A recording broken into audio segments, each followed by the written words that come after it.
ચરણા છે। તો સમાચારોના વચ્ચે એક મોટા અને મહત્વના સમાચાર સામે આવી રહ્યા છે મહેસાણાથી, જ્યાં જણાવી દે શિક્ષણને લઈને દીતાસણ પ્રાથમિક શાળામાં શિક્ષણ વ્યવસ્થા સામે સવાલ ઉભા થઈ રહ્યા છે। આચાર્ય પ્રગતિ પટેલ ન્યુઝીલેન્ડમાં હોવાના આક્ષેપ સામે આવ્યા છે। શાળાનું સંચાલન ઇન્ચાર્જ આચાર્યના હવાલે અત્યારે છે। વર્ષમાં માત્ર 10 થી 15 દિવસ હાજરીનો ત્યાં દાવો છે। ગ્રામજનોનો દાવો કરવામાં આવ્યો છે। ડીપીઈઓને ગ્રામજનોએ લેખિત રજૂઆત કરી છે। આચાર્ય સામે કાર્યવાહી અને નિયમિત નિમણૂકની માંગ કરવામાં આવી છે। મહેસાણાથી આ મહત્વના અને મોટા સમાચાર સામે આવ્યા છે, જ્યાં મહેસાણા તાલુકાની દીતાસણ પ્રાથમિક શાળામાં શિક્ષણ વ્યવસ્થાને લઈને ગંભીર સવાલો ઉભા થયા છે। શાળાના આચાર્ય પ્રગતિ પટેલ લાંબા સમયથી ન્યુઝીલેન્ડમાં રહેતા હોવાના આક્ષેપ વચ્ચે શાળાનું સંચાલન ઇન્ચાર્જ આચાર્યના હવાલે ચાલી રહ્યું હોવાનું સામે આવ્યું છે। સ્થાનિક ગ્રામજનોના જણાવ્યા અનુસાર આચાર્ય પ્રગતિ પટેલ વર્ષ 2024માં 1 મહિનાની રજા લઈને વિદેશ ગયા હતા અને ત્યારબાદ તેઓ વર્ષ દરમિયાન માત્ર 10 થી 15 દિવસ માટે જ શાળામાં હાજર રહે છે અને ફરી ન્યુઝીલેન્ડ પરત ફરી જાય છે, જેના કારણે શાળાના વહીવટ અને શિક્ષણ વ્યવસ્થા ઉપર અસર પડી રહી હોવાનું ગ્રામજનોનું કહેવું છે। આ સમગ્ર મામલે ગ્રામજનોએ જિલ્લા પ્રાથમિક શિક્ષણાધિકારીને લેખિત રજૂઆત કરી છે। રજૂઆતમાં વિદેશમાં વસવાટ કરતા આચાર્ય સામે નિયમ મુજબ કાર્યવાહી કરવાની અને શાળામાં નિયમિત આચાર્યની નિમણૂક કરવાની માંગ કરવામાં આવી છે।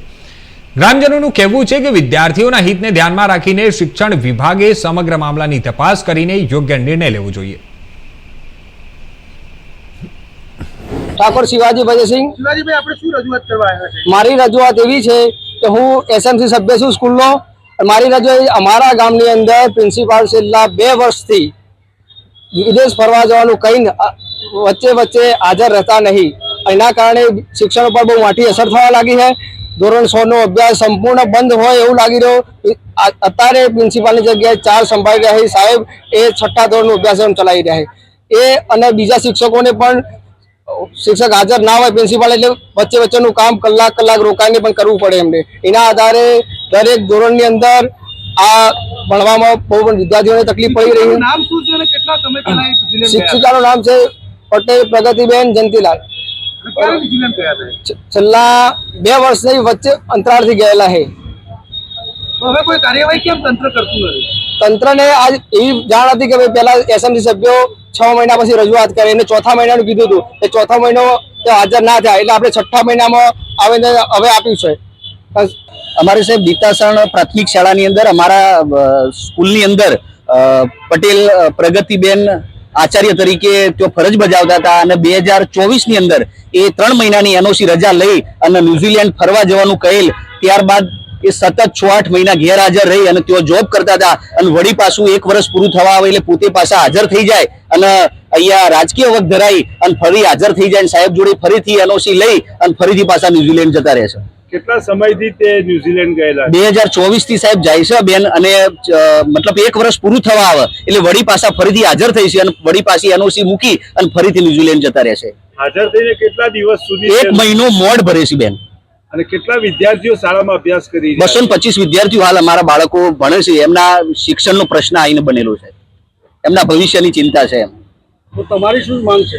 અમારી માંગ કે આવા ભૂતિયા આચાર્ય જે ખરેખર ઘેર બેઠે કપાત પગાર કે પણ જે લેતા હોય અને આ ગુજરાતના ગરીબ બાળકોનું જે મતલબ શિક્ષણના હાથે ચેડો થઈ રહ્યો છે અને જે બાળકોનું ભવિષ્ય ના બગડે એના માટે ઝડપી આચાર્ય ઉપર એક્શન લેવાય અને નવા આચાર્યની અમને નિમણૂક કરી। પ્રાથમિક શિક્ષણાધિકારીને તમે આવેદન પત્ર આપ્યું તો એમણે શું આશ્વાસન આપ્યું? એમને એવું કહ્યું છે કે અમે તમને પ્રવાસી શિક્ષક અમે આપીશું અને બાળકોનું શિક્ષણ ના બગડે એટલા માટે અમે આવા પ્રયત્નો કરીશું અને એક પ્રવાસી શિક્ષક આપીશું।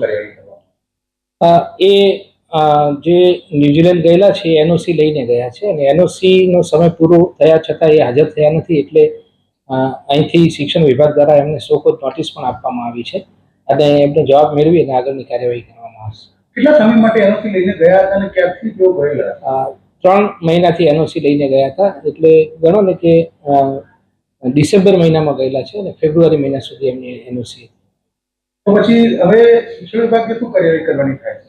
એટલે એમને શોકોઝ નોટિસ આપી અને એમને કે તમે તમારા સમય કરતાં વધારે સમય રોકાયા છો એના આધારે તમે તરત પાછા ફરો, એ રીતે કરશું અને એ આવે એના પછી આગળની જે શિક્ષાત્મક કે કાર્યવાહી કરવાની થતી હશે એ કરશું। નિયમ અત્યારે એમનો પગાર ચાલુ છે? ના, પગાર અમે ચાલુ નથી રાખતા। જેવા એમનો સમય પૂરો થઈ જાય કે એનઓસી માટે આપણે આપી હોય એના પછી એમનો પગાર ચાલુ નથી રહેતો। એનઓસીના સમયગાળા દરમિયાન પગાર ચાલુ હતો? એનઓસી એ કાયદેસર શિક્ષક પોતે જતો હોય છે તો એનો અધિકાર હોય છે, તો એ રીતે આપણે કરતા હોઈએ છીએ. પણ જેવું એનઓસી નો સમય પૂરો થઈ જાય એટલે આપણે એમને પગાર આપવાનો. ગ્રામજનોની રજૂઆત છે કે વચ્ચે વચ્ચે 15 દિવસે હાજર થાય છે, પાછા ચાલે જાય છે. એ તપાસ કરાવી. બાળકોના ભવિષ્ય ઉપર જે અસર થઈ રહી છે તો પછી એના માટે અમે એમને હાજર થવા માટે નોટિસ એક આપેલી છે.